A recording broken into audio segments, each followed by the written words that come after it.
Hey, this is Ramon, Channels Alpha 4, and this is part 2 of Genesis 2.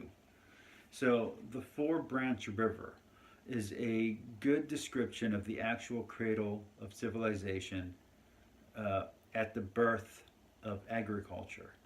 So, I think it's interesting that whatever the scribes or priests or whatever or whoever was holding this tradition uh, of Genesis, whoever had this story and was weaving the story, got a lot correct from not just other myths, but from the actual history of civilization. So I don't know how that was transmitted, but the process is pretty close to what we actually understand now from archaeology.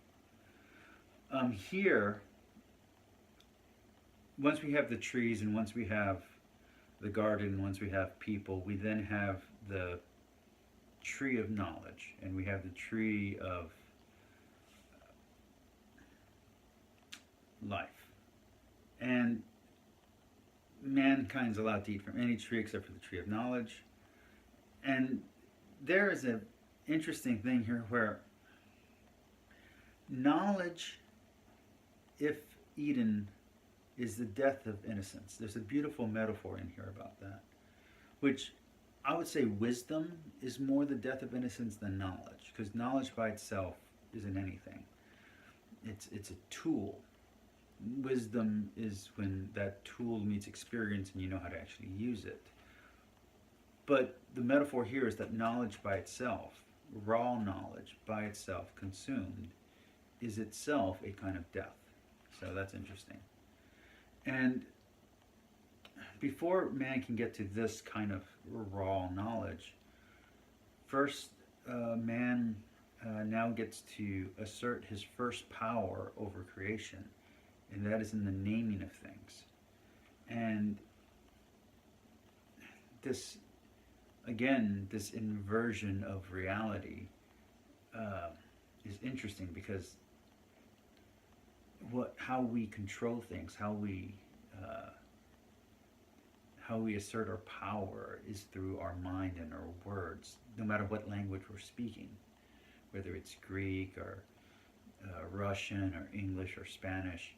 It's the words that have the power, even though physically, you know we try to be strong and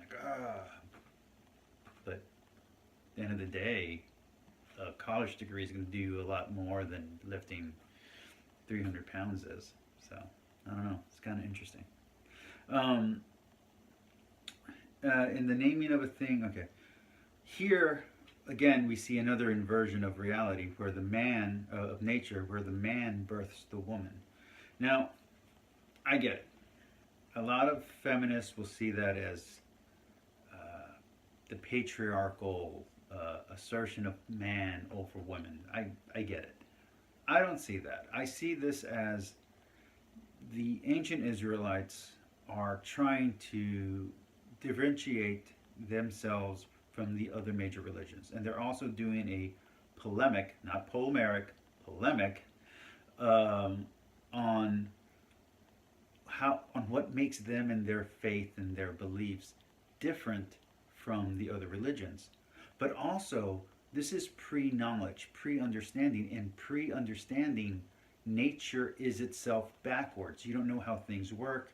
You think magic is real. You think you can, even a child will sometimes think that they can change the light of a stoplight, with their mind, and the parent will go along with it. And I think that's more what this is. This is saying that before knowledge, nature itself is inverted because our understanding of nature is corrupt, is faulty, is incorrect. So you have to have that knowledge first. And then you get to, once there's woman, you have the origin of marriage, or the origin of sex. And it's interesting that she just kind of shows up. And I know a lot of people will misread the whole rib thing, and the more foolish people and the younger people might think that a guy's missing a rib when in real life no one's missing a rib. unless you were born with a deformity, right? Men and women have the same number of ribs. So there's a lot of bad information here, right? But it's not bad information because what we're talking about is that men and women are of the same flesh, meaning they're equal. Okay, before uh, before original sin, which excuse me with that, but before original sin, men and women are equal naturally. That means that their natural innate nature is equality. That's a very powerful statement. Um, so then you also have in that the metaphor for a child, for when a man and a woman has a child. That child is two different individuals becoming one new individual.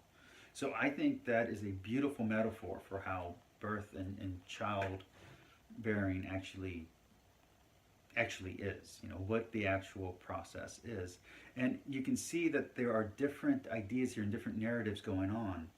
And so it's a compilation of stories inside a compilation of stories. You know what I mean? It's like this really dense, really packed narrative going on. And then there's another play here because even though the word Eve isn't spoken yet, Eve is a play on the word wife, and here she is called wife. And then it ends very weirdly with a call out against homosexuality, which I'm going to be honest with you, I'm acknowledging it because it's there. It's not, it's awkward and it's odd.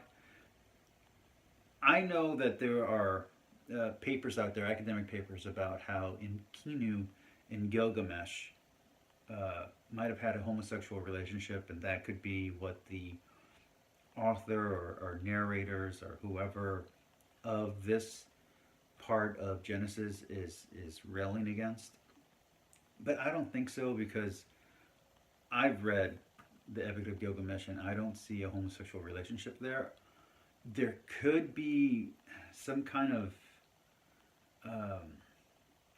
homosexuality or prostitution with the priest and priestesses, where like you would go and like kind of like what was called holy sexuality or divine prostitution, which was a kind of an act that some of the goddesses of love in the Babylonian and Akkadian and Sumerian religion might have done, but again, I say might.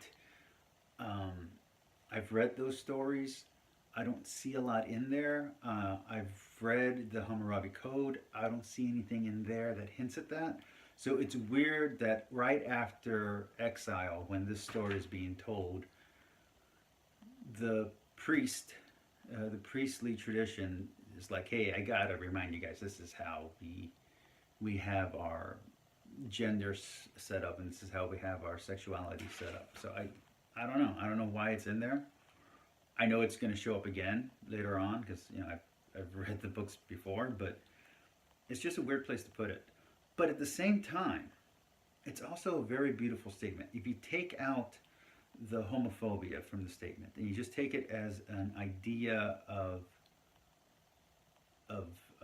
acceptance, which I know is you have to take a lot out, but the statement of it ends with they were nude without shame is a very powerful statement. So if you have to kind of like brush over the fact that there's some stuff that's politically incorrect for today's world.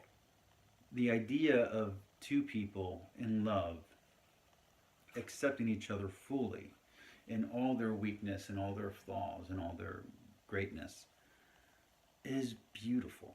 So I do think it's a beautiful final statement. I do think the way it gets there is a little awkward. But all in all, that was Genesis 2. Peace, like, subscribe.